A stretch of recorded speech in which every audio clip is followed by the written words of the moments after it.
Hello madlang people, nandito kami sa Showtime. 3 days na kami dito. Good morning! Maaga kaming gumising ni Iwog para manood ng Showtime.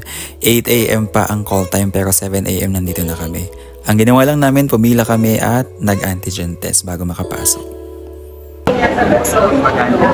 Ano result? Negative. Ako Negative.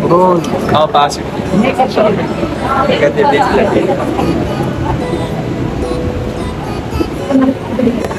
Dumating na yung ayuda guys. Dami! Ito pa.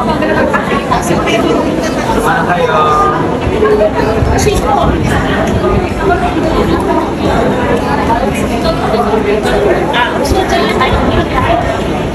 Sa totoo lang, itong pagkain na to ay libre lang ni Tita Nina kanina. Binili niya dito sa may canteen sa loob. And ayan, meron na kaming tatak ng Showtime. Pwede na kami pumasok sa loob. Dito naglalakad na kami ni Iwog papunta sa Showtime Studio. And this is it actually. Sobrang excited kami ni Iwog. And may nakakayala pa sa amin dito ni Iwog. May tumawag sa amin. Nakakatawa dahil kahit saan kami magpunta, may nakakakayala pa rin sa amin. Sobrang excited kami ni Iwog dito. Hindi namin alam kung ano yung maramdaman namin. Alam mo yung alam mo bro, wala akong dyan. May masabi ko sa'yo eh. Wala kayong mga guest mo.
Sana mahalin tayo ng mag-anak pagmamahal ko.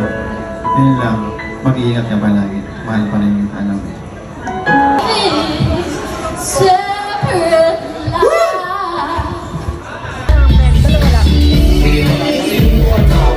Hindi na kami sa bandang unahan.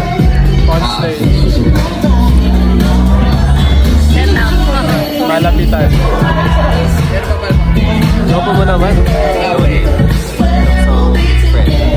I look so hot.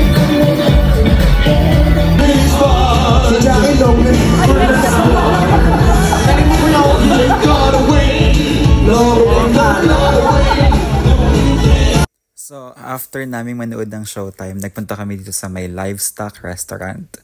And alam nyo ba dito, ang pinakamasarap na crispy pata na natikman namin. And nalaman lang namin siya na siya yung pinakamasarap dahil pinatikim sa amin ni Tita Nina nung minsan kumain kami sa labas tapos nag-take out siya. And ayun, every time na pumupunta kami sa Manila, hindi namin nakakalimutan na mag-take out ng crispy pata dito sa Livestock. Hi guys! Sorry sa Livestock. Crispy pata. Crispy pata. Diving queen, yes. Let's go! Kain tayo. Sinagutan na tayo.